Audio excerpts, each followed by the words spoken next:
Gracias por continuar con nosotros aquí en El Despertador. Pasamos a la entrevista central. Bueno, ya Yolanda dio un avance. Vamos a hablar con Guido Gómez Mazara, dirigente del Partido Revolucionario Moderno, aspirante incluso a la nominación presidencial por ese partido, pero todavía también presidente del Consejo del Instituto Dominicano de las Telecomunicaciones Indotel, ¿verdad, Guido? Todavía. ¿Hasta cuándo? Porque usted hizo un anuncio. Primero, buenos días. Buenos días. Que es lo que marca la decencia, ¿no?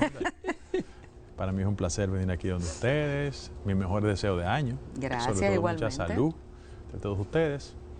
Y para darte respuesta inmediata, como la frase del poeta, todo pasa y todo queda. Y sobre ese criterio, nosotros inauguramos, que fue el producto del esfuerzo del gobierno central, pero en gran medida la reivindicación de todos los incumbentes del Indotel, desde el primero, José Guillermo Suet. En el interés de que un edificio que por 25 años había sido alquilado y que técnicamente el Estado Dominicano gastó 27 millones de dólares en alquiler, nosotros inauguramos ese edificio, está en la 27 de febrero 323, al servicio de todos ustedes. Ya es un patrimonio del Estado Dominicano. Debo decir, para cálculos elementales, que en materia de alquileres, el Estado Dominicano gasta 4.000 millones de pesos al año. Al año, sí. Y yo creo que es una contribución que estamos haciendo, no solo una política de ahorro, sino transferir lo que debe ser recursos públicos en patrimonio de todos los dominicanos y dominicanas. Y en esa dirección yo dije lo siguiente, y vuelvo y cito, que eso implicaba el cierre de un ciclo. Y las múltiples interpretaciones me conducen a decir lo siguiente. Yo soy una persona consistente en sus argumentos. Así como el edificio nuevo cierra un ciclo, también mi carrera política tiene ciclos. Y por vía de consecuencia, desde que nosotros en Jarabacoa pautamos la ruta institucional, hay varios ciclos. El inmediato, y hoy vamos a una dirección ejecutiva del partido, es definir la ruta institucional. ¿Yo voy a aspirar a un cargo institucional? No, no voy a aspirar, por varias razones. La fundamental, creo que la estructura de dirección para gobernar institucionalmente el partido debe estar caracterizada por una combinación del presidente de la República, que entiende, y es una especie de jurisprudencia que los presidentes cuando concluyen lo colocan a la cabeza de su organización. Yo pienso que el presidente va a ser el presidente del partido. Pero de ahí hacia abajo yo voy a invertir mucho tiempo en garantizar voto universal, que no se transformen las reglas de competencia como se han transformado, que los dominicanos de la diáspora voten en el proceso interno del partido, porque no pueden ser buenos para buscar los votos para la candidatura y malos para ejercer el derecho interno. En ese mismo orden, yo creo que hay que jurisdiccionar la representación de la dirección ejecutiva. Yo lo hago como una crítica constructiva. No es posible que si la capital y el Gran Santo Domingo representan 36% del voto nacional, el 65% de la dirección ejecutiva esté representada por gente de la capital. Claro. Porque las provincias cuentan. Entonces, en esa dirección, yo creo que hay un ciclo pendiente que hay que cumplir. Cuando llegue el 27, evidentemente yo voy a responderle a la gente como Jacobo Zabludovsky. Un día Zabludovsky, era un importante periodista mexicano, le preguntó a Juan Gabriel sobre su orientación sexual. Y él dijo, lo que está a la vista no necesita espejuelo. En el caso mío, todo el mundo sabe que yo voy a respetar los plazos institucionales, pero yo voy a competir. Pero eso lo sabe todo el mundo. Entonces, en el marco de esos ciclos, yo quiero frente a ustedes definir con la transparencia que me caracteriza lo que he dicho de manera pública. Vamos a fecha, Guido, para tenerlo en claro. ¿Cuándo se inicia el proceso de cambio o ratificación de la dirección del partido? No, julio de este año tenemos que definir la estructura nacional. Acuérdate que ese proceso puede comenzar en los municipios, en las provincias, de manera escalonada. Y yo pienso que en los próximos meses, y eso de los elementos que vamos a discutir en la dirección ejecutiva, hay un calendario para establecer la fecha de las competencias. Ya, pero eso sería a partir de julio de este año. No, en julio se elige. En julio se elige. Sí. Pues entonces ya te tiene que estar trabajando ya de antemano. Usted habla de una universalidad del voto para los procesos internos del partido. Claro, porque cuando tú impides que la diáspora vote, tú lo estás excluyendo. Sí, Hay que permitir que ellos voten. Sin embargo, hay varios aspirantes también a la nominación presidencial en el PRM que están abogando porque esas primarias sean cerradas, que no sean abiertas. En No, el hay caso que explicar, de la designación del precandidato. ¿A qué usted se refiere con eso? Hay que explicar ese concepto. Cuando yo me refiero al concepto de universal, es que no se excluya a la gente que está en el padrón del partido, pero vive fuera.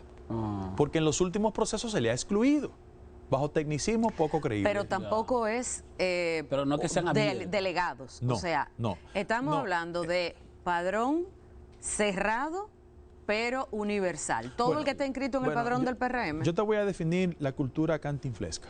Vamos a ver. En términos de la práctica partidaria. En el PRM, como en el viejo PRD, siempre la competencia interna para la dirección del partido era el voto de los registrados en el padrón.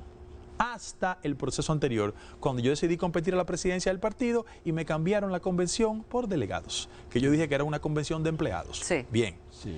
Yo espero que esa actitud no se repita jamás, porque eso es una conculcación de un derecho fundamental. Uno. Dos, que yo apelo que en este proceso de apertura, de inscríbete, que fue un programa dirigido por Deline y todo su equipo, llenemos el partido de gente joven, nuevos profesionales, muchas mujeres, y que ellos elijan sus autoridades en sus respectivas demarcaciones.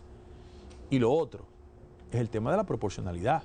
Repito, la capital del Gran Santo Domingo representa el 38% del voto nacional. No pueden tener el 75% de la representación en la dirección ejecutiva, porque la gente en Santiago, en La Romana, en Barahona, necesitan tener una representación. Yo hablo de la democratización y de ser un partido con mayor conciencia ideológica. Yo creo que uno de los problemas que tenemos, esa es una discusión sana que hemos tenido. Pacheco, Yayo, Carolina, David Collado y yo. Y Luis Abinader. Mira, este es un partido socialdemócrata. ¿En serio? Teóricamente. Sí. Teóricamente. Bien. Ahora, ¿cuál es la tragedia? Que bajo el ardid de que la sociedad dominicana es muy conservadora, las políticas fundamentales reproducen ese esquema conservador de la sociedad. Yo digo, ojo, Alfredo o Carolina, vengan acá. Ustedes han recibido el voto popular, ¿verdad? Puede ser que la sociedad sea conservadora, que yo no lo niego, pero el voto de sus electores no es de una franja conservadora, que son cosas totalmente diferentes. Entonces yo lo que creo es que en el partido tenemos que desarrollar un ayornamiento de carácter ideológico, donde sin renunciar a nuestros fundamentos doctrinarios, que es el socialismo democrático, seamos capaces de unificar a sectores. Peña Gómez, por ejemplo, los intelectuales. O sea, los intelectuales han jugado un rol. Y yo creo que Peña Gómez impidió mucho de que el profesor Juan Bosch monopolizara la franja intelectual. Bueno, los intelectuales tienen que tener un espacio en el partido. Segundo lugar, las mujeres. Yo creo que las mujeres tienen que tener un mayor nivel de representación en el partido. Hablo de los puestos fundamentales, directivos.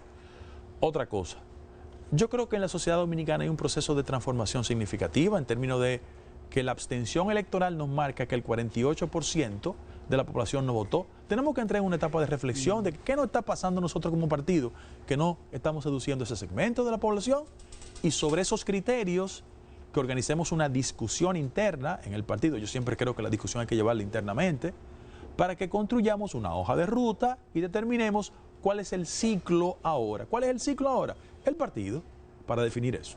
El partido se nota, discúlpame Yolanda, un tanto, no sé, como poco activo en lo que tiene que ver con su alta dirección. Nosotros hablamos de un presidente que es el señor José Ignacio Paliza, una secretaria general que es Carolina, que no se siente como secretaria general del partido, aunque sí como alcaldesa, y un secretario de organización que hace tiempo que está mudo también, que es el señor Ascensión. O sea, ¿qué está pasando con la alta dirección del partido que no se ve como una dirección vocera? Tú me estás dando la razón histórica. Uno de los fundamentos de mis críticas al proceso es que yo siempre reivindiqué el principio del doctor Peña Gómez, de la incompatibilidad. Usted no puede ser autoridad partidaria y funcionario público, porque no le dedica el tiempo a la labor institucional. Claro, hago una excepción. Yo creo que inicialmente, cuando se sustituyeron los compañeros Chu, que era el secretario general originalmente, y Andrés Bautista, que era el presidente, En el partido se construyó un alegato muy válido. Nuevos rostros que iban a conectar con un mercado que asociaba la idea del cambio. Y cuando tú comparabas generacionalmente las autoridades del PRM con los de otros partidos, éramos mucho más atractivos. Por eso representó un ciclo y fue inteligente en su momento. Ahora, yo creo que en la actual circunstancia debemos exhibir un modelo de funcionario institucional mucho más activo en la defensa técnica del partido. Mira por qué. Porque como muchos somos funcionarios del gobierno, yo escucho, por ejemplo, a los amigos del PLD y de la Fuerza del Pueblo haciendo impugnaciones de cualquier naturaleza. Yo hubiese preferido ver un partido mucho más activo en la defensa técnica. Yo escuché al expresidente Medina hablando de que el gobierno experimenta una especie de quiebra técnica. Eso es su alegato. Ahora, eso entra en contradicción con las valoraciones que hace Banco Mundial, BID y CEPAL respecto al desempeño de la economía dominicana. Y cuando tú vas a los indicadores de pobreza, que es un tema que el expresidente Medina siempre lo trabajó y yo lo reconozco, tú tienes que decir, por ejemplo, la pobreza monetaria, 2 millones de ciudadanos menos. Bien. Pobreza extrema, la hemos reducido a 17% de 32. O sea, tú ves que hay indicadores. Otro componente, la generación del empleo. Para el tema del debate, ¿no? ¿Verdad? Bueno, en la República Dominicana hay 5,4 millones ciudadanos que están empleados cuando tú combinas el sector formal e informal de la economía. Esos son indicadores. En el último cuatrimestre del año, 190,000 personas entraron a la actividad productiva.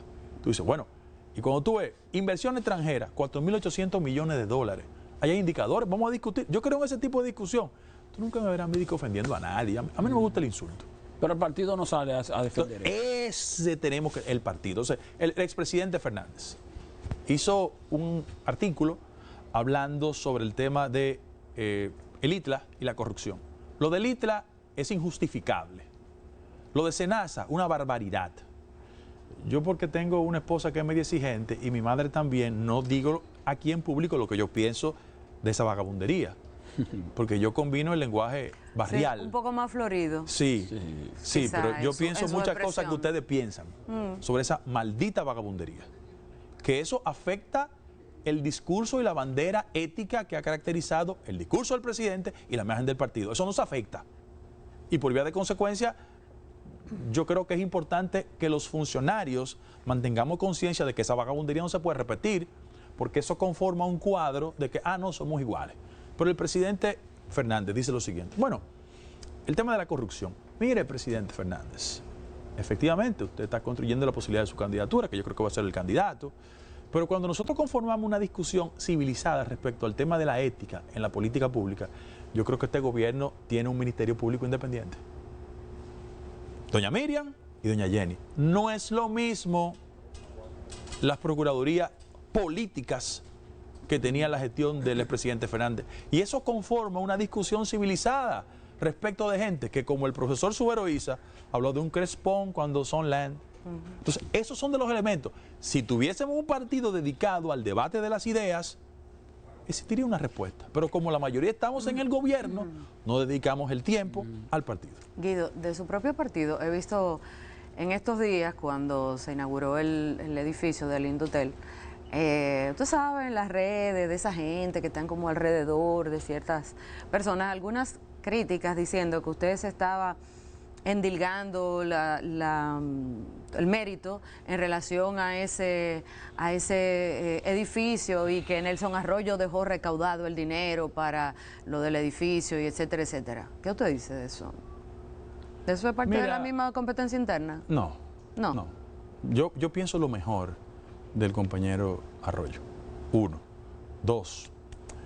Mira, la actual coyuntura implica que todos los actores vinculados a la gestión tengamos la suficiente prudencia para no generar disparos que lo utiliza la oposición en interés de resquebrajar la credibilidad de la gestión pública. Tú sabes que mi esposa me regaló ahora en diciembre, ¿verdad? Yo tengo una vocación por leer casi siempre, ¿no? Que es el resultado de las pelas de mi mamá, que entonces me dejaba de castigo y generaba ese hábito. Jason Swift escribió una novela que se llama Los viajes de Gulliver, interesantísima, que es la historia de una persona, es una sátira. Este año cumple 300 años el libro, se llama así, Los viajes de Gulliver, y habla de la historia interesante de una persona que viaja a una isla que se llama Lilliput, que es una crítica a las personas chiquitas, pequeñas, enanos. Y yo, como mi mujer me lo regaló ahora en diciembre, porque es una edición ilustrada, yo pienso mucho en eso y se lo digo a mis compañeros de partido. La sociedad dominicana ha votado en los últimos 2 procesos en favor de nosotros. No nos hagamos ciudadanos de Lilliput, porque diluirse en pequeñeces, en mediocridades, es lo que provoca que la gente pierda el respeto por la práctica política. Cuando en cualquier institución hay un desempeño efectivo, yo me siento orgulloso de eso. Y creo que es una contribución a la imagen de la gestión, porque lo que importa es el colectivo. Las individualidades le hacen mucho daño a la forma de hacer la política. Además, hay que borrar de una vez y para siempre la idea de que en el nuevo partido estamos reproduciendo los viejos vicios del viejo partido, donde el insulto personal, el descrédito. Yo lo único que puedo decir del compañero Arroyo es que un buen compañero, que fue diputado, que fue gobernador de San Pedro de Macorís, el pueblo de mis ancestros, pero que además yo le deseo el mejor desempeño en la Dirección General de Aduanas, de verdad. ¿Cuánto se invirtió en el hotel? Digo, el nuevo edificio. Okay. ¿La inversión quedó en cuánto? 1.776 millones de pesos. 1.776 millones de pesos. Eso implica la estructura del edificio y el amueblamiento. Y el amueblamiento. Que de paso, debo decir que sin que la ley me lo requiriera, hicimos una comisión de veeduría, ¿verdad? Y la presidió Sina Cabral. Ya. Que es un símbolo, para quien no lo sepa, para quien no la conozca, Él lo dice así, doña y la Sina, presidió Sina Cabral. Ya, Sí, no, ya. no hay que hablar. Para No, que un lo- referente histórico quien de no la lucha lo sepa, antitrujillista, que fue presidente del CODIA, porque es arquitecta ella es arquitecta. de formación. Mire, ¿qué piensa usted sobre los demás aspirantes en el PRM, en el sentido de si deben renunciar a sus posiciones cuando los plazos institucionales lo permitan?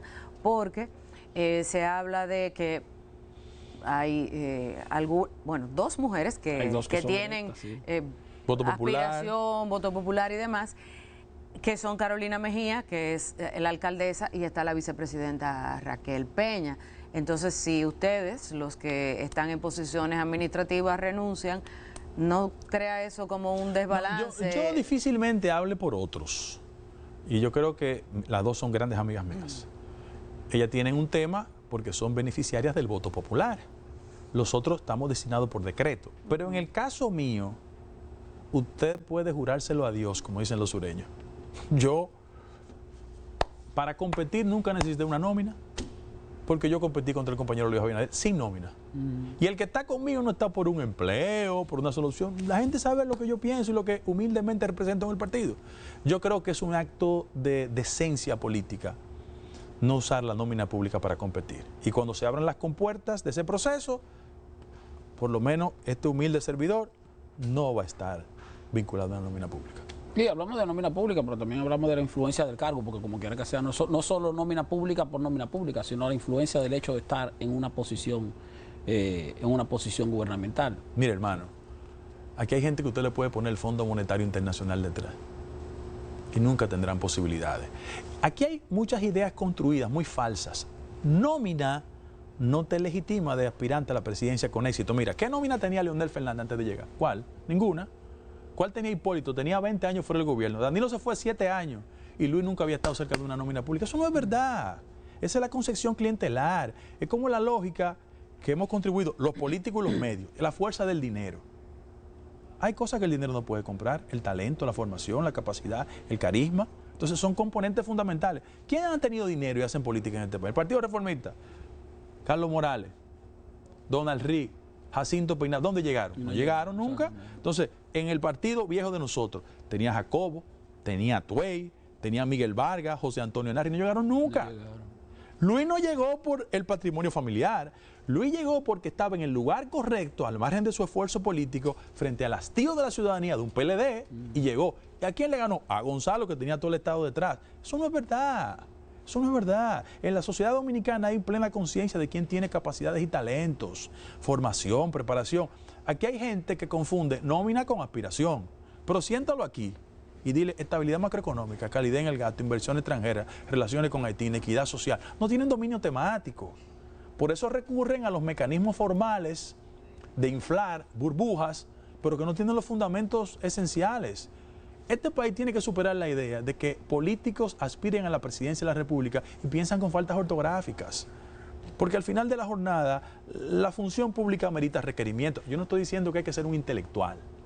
Lo que estoy diciendo es que hay que tener herramientas básicas, por el amor de Dios. Y además claridad. Claro, por el y amor conceptos, de Dios. Pero claro. Y un plan. Pero mire, le preguntan desde el chat de YouTube del Despertador, ¿qué ha pasado con lo de las señales en las cárceles? Porque ese es un tema recurrente. Claro, recurrente. Recurrente, ese lo no voy se a explicar. queda. Yo lo voy a grabar. Por el amor de Jehová, miren. El dato mata el relato. Las estadísticas dicen que en la República Dominicana 36% de los robos tienen como destino un teléfono celular. Pero el 90% de las llamadas fraudulentas vienen de las cárceles con teléfonos robados. ¿Qué se hizo? Eso nunca se había hecho. Indotel dio 300 millones de pesos. ¿Verdad? A la Procuraduría General de la República. Sí, correctamente. En tiempo de doña Miriam. Sí. Frente a eso, ¿qué pasó? Vino un técnico israelí, identificó las cárceles y la gente me dice, ay, ¿por qué tú no dices cuáles son las cárceles? Ajá, lo voy a decir.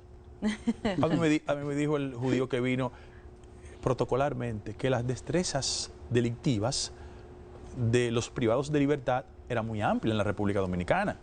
Entonces, no podemos decir. Sin embargo, yo quiero decir técnicamente que usted no puede bloquear un centro carcelario que esté poblado, porque cuando lo bloquea, bloquea el entorno.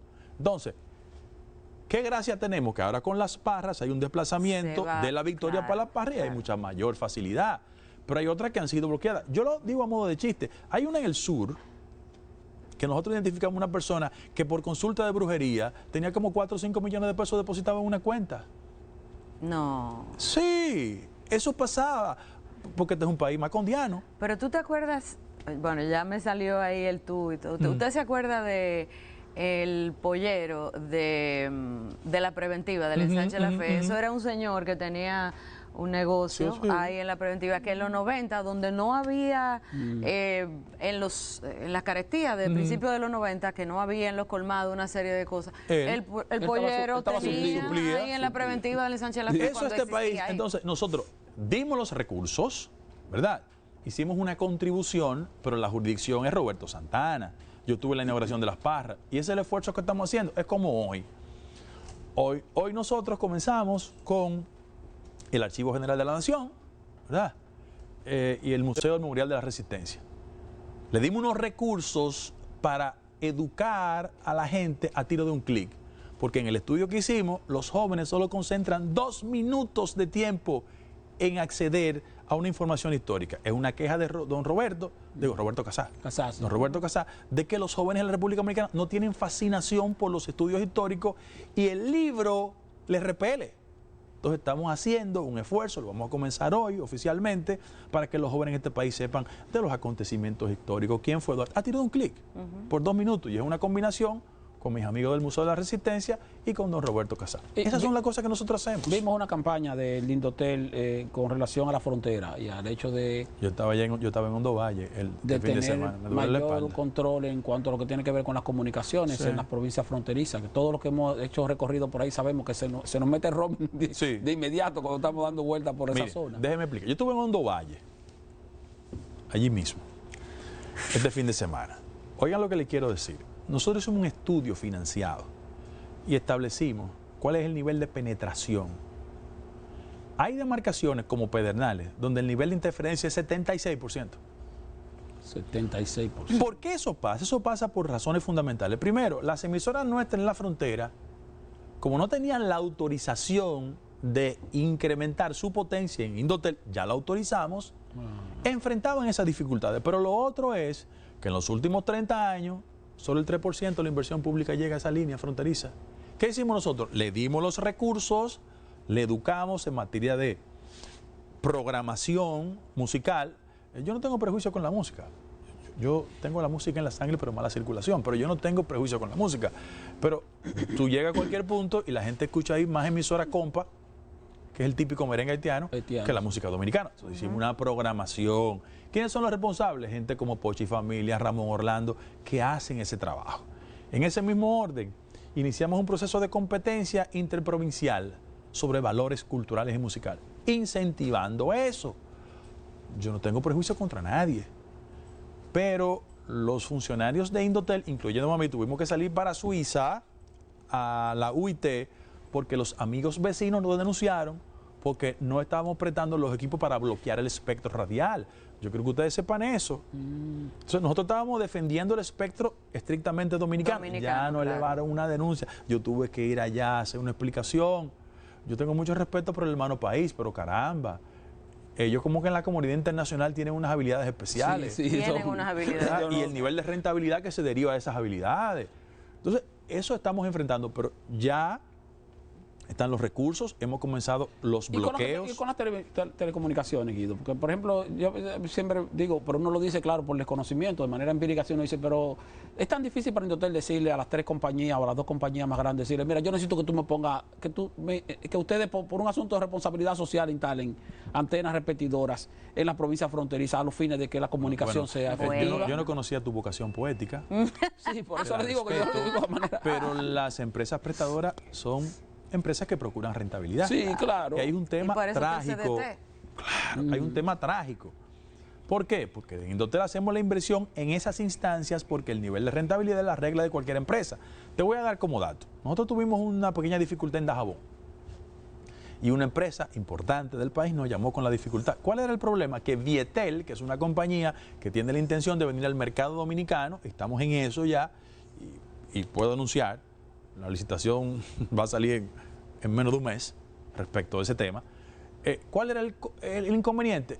Que como la inversión en Dajabón no era tan fuerte, había una penetración de esa empresa que está en Haití y es la primera en Haití. Esas son de las dificultades que tenemos que ir mejorando, pero yo creo que lo que hemos avanzado en gran medida en el país es el resultado de las empresas telefónicas, de verdad, y muchas tienen un sentido de responsabilidad social, pero para ellos no es tan rentable el sur. Sí, exacto. Pero que además existe por eso hablo del Indotel, porque como quiera que sea, nosotros, hay un FDT. Pero como nosotros nos descuentan todos los meses un 2% de nuestra factura. Es que se supone que de ahí que tiene que venir. Precisamente es un fondo que debe administrar el Indotel. Le quitaban la mitad y ahora creo que le quitan un 25% nada más. La mecánica es esta. Ajá. De los dos, o sea, de el los 2%, 2%. de los 2 puntos, hay uno que va a Palacio, a la Dirección General de Presupuesto, el gobierno, y nos devuelven el 0.50. O sea que ustedes ahora tienen el 1.5. Ustedes tienen el 1.5 de ese 2%. Sí. Entonces, eso en coordinación con las empresas telefónicas puede contribuir. Sí, pero en este año el BOA incorporamos 700 y pico de millones de pesos para esa parte. Pero, señores, yo respeto el espíritu exquisito de lo que vivimos en el centro de la ciudad, pero hay que vengan a ver para que ustedes vean la situación. O sea, es una tragedia, pero hacemos la inversión. Una comunidad del suroeste que no hay nada que ver. Se llama Ven a ver. Sí. Hay poco. Sí, pero, ¿qué va a pasar para los exquisitos de las ciudades como Santo Domingo, Santiago? Nos estamos moviendo hacia 6G. Sí, por ahí vamos. ¿Cuáles son los tiempos? ¿Qué está pasando nosotros, yo tengo que estar... la inversión china puede participar, ¿no? Voy a decirlo con la transparencia que me caracteriza. Sí, porque hay una decisión con eso. Sí. Muy clara. Uno de los temas esenciales de discusión, yo he estado en Washington, a nosotros nos invitó el subsecretario de Estado para Asuntos de Ciberseguridad, y hay un tema que combina los componentes tecnológicos con el tema geopolítico. No nos llamemos a engaño. Y frente a eso hay un pulseo histórico entre una sociedad como la norteamericana, que entiende que por la proximidad geográfica, por nuestra condición de socio comercial importante, por los 11.800 millones de dólares que entraron en la economía el año pasado, con un 85% de ellos de Estados Unidos, y por la presencia de 2 millones de dominicanos, la relación es mucho más intensa. Que nadie me diga que yo tengo una posición genuflexa, porque eso me huele como el discurso de izquierda de los 60. Esa es la realidad. Ahora, en el caso específico de la expansión china, es innegable que en el mundo de las telecomunicaciones hay un nivel de competencia. Sí. Hay un argumento de bajo costo. Pero yo creo que por un tema de seguridad nacional, nosotros tenemos que priorizar nuestra relación con Estados Unidos y con Europa. Eso es lo que yo creo. Pero lo digo de manera pública, yo no tengo ningún tipo de inconveniente. ¿Por qué?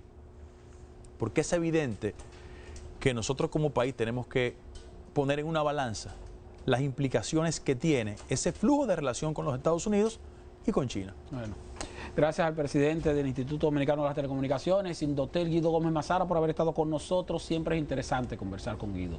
Más de política, mira. Aclarado el caso de que él va a respetar los plazos, pero que va a competir. Claro. Sí, se va a respetar los plazos, va a competir, se va en el momento oportuno, en el momento entonces que así lo determine su partido. Pero a ustedes, amables televidentes, les invitamos a un segundo boletín con Ana Paula González y más contenido del Despertador. No se vayan.